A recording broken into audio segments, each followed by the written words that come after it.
So the following video was made about 16 years ago, and it involves the destruction sequence of this 1967 Briggs & Stratton that I call Betsy. It involves me doing an oil change on it every 15 years, and so it's been, what I say, 30 years old in the video. I didn't actually know at the time that it was in 1967, or I wouldn't have smashed the back end in on it.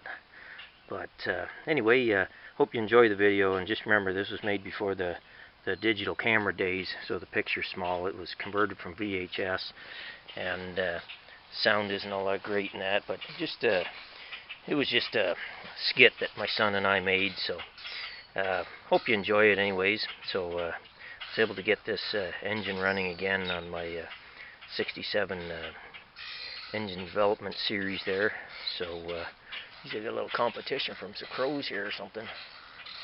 But anyway, just take it for what it is, just a little bit of slapstick comedy. So yes, this engine is based on the Red Green show, or Steve Smith as Red Green, a skit that I proposed sending to him. That's why I'm called Fred Green in it.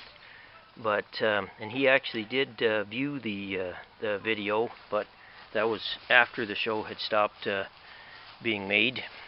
So I got old Betsy kind of put back together here using some different parts, and I've also employed some of the handyman secret weapon, duct tape, because the hole we smashed in it was larger than is ideal for the engine to run. Now this engine is, the way it works, it has a piston valve in it, and it works the way of a Gnome radial, like the lawn gnome, that's how you spell it. Made in the early 1900s, the old rotary engine, like you know, the one in what do you call it, the Red Baron's airplane, that type of thing. The early World War I airplane engines. Some of them, the French ones, the Gnomes, used a valve in the piston.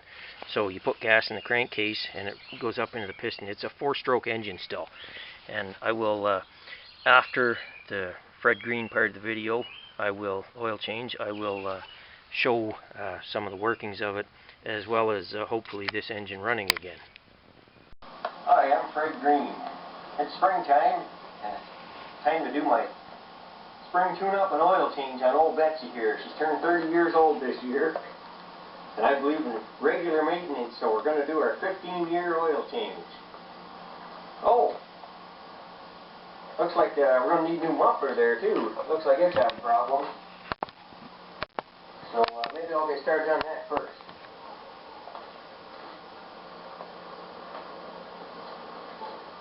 We can get this off of here. Oh, that fell off of there. That came off pretty easy. Some of these are pretty brutal to get off. That's got a lot of grunge in the threads here. I'm going to have to get a thread cap and run that in there.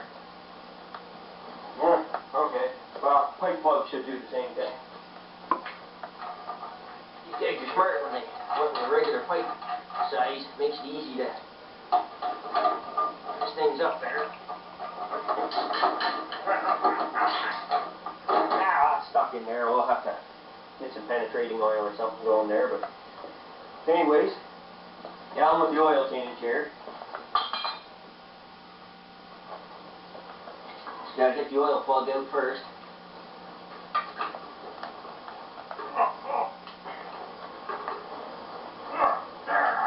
That doesn't want to come out of there.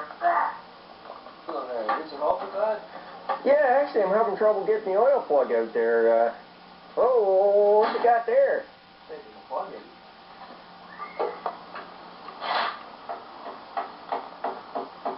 Oh, watch you don't slip or something there.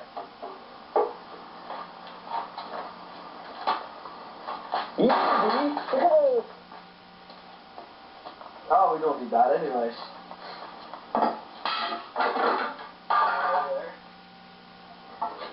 Well, I don't know. It's always need the gas tank before.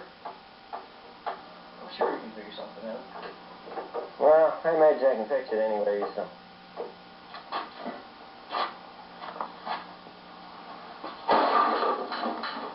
Well, that wasn't good. No, I guess not. We're changing the oil anyways. You gotta have a way of getting it out there somehow.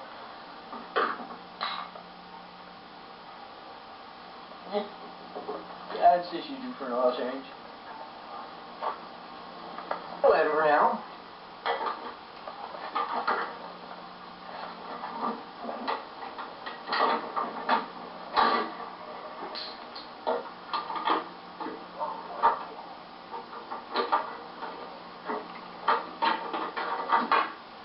Two extra pieces there. See what we can do here. Hope I don't get a hernia.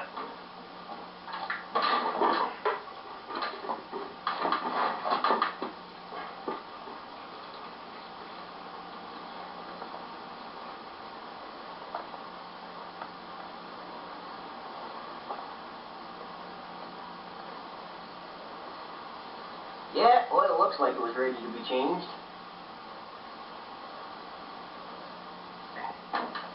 Gotta get your use out of it. Oh, got a few extra pieces in there.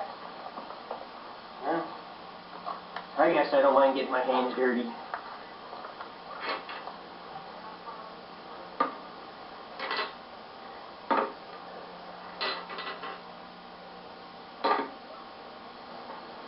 Smart of them to put spare parts in there. Yeah.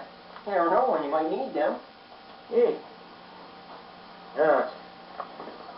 Wipe her up a bit there. Wouldn't want to slip on the oil or anything.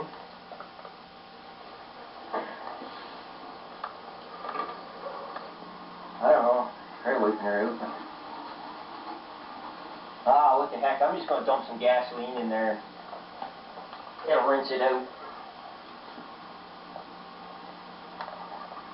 I think I'll spin it over there and get the oiler to fling the gas around there.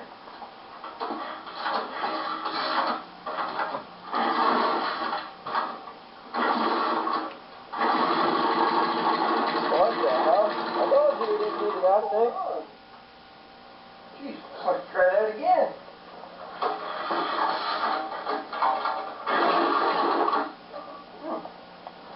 Put a little more gas in and see what happens.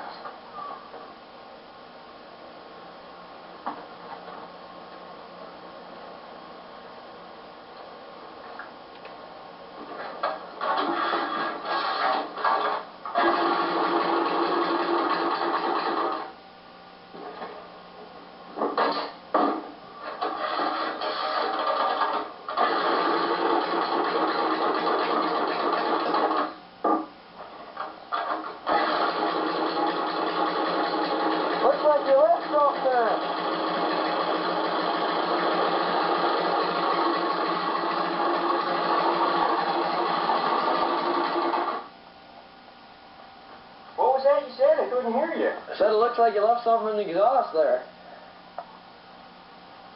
How the heck's this thing running anyways?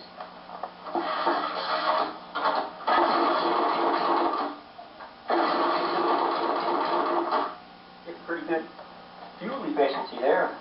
A little bit of gas we've added.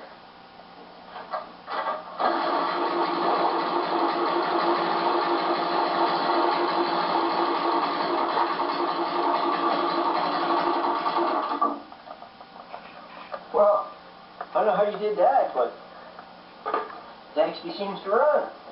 Give her another try here. Exhaust is plugged, no gas tank.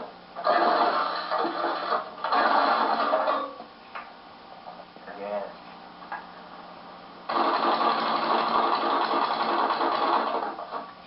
Sometimes when you start out doing an oil change, you never know how things are going to turn out. I'm not really sure how I'm going to keep the oil in it, but looks like we've done without a gas tank and air filter and, well, even oil for that matter. I mean, you never know what happens. Here. So I managed to find the piston valve piston. And here's the disc valve that goes on it. You can see a little wear circle there. I was wondering which way it went, because it's just a disc, but the little wear circle on it there tells me that it just goes there that way. And then the fourth bolt screws in, retains it, tighten her down, and then it just up and down on its seat. If you want to understand the principle of the operation better, look up Monosoupape. Rotary engine, basically. And I have to like Loctite this bolt in, and I think I even crushed the threads a bit because you don't want it backing out. It's under quite severe G-force. So hopefully we'll get another run at old Betsy here. I'll give her one more try here. I'll pull my arm out on this thing.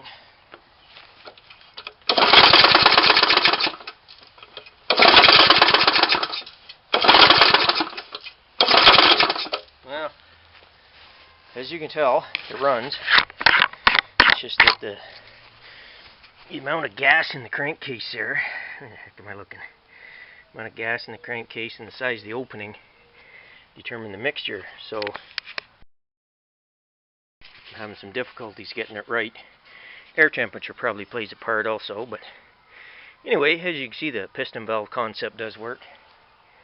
And I got other videos on my channel that show that also.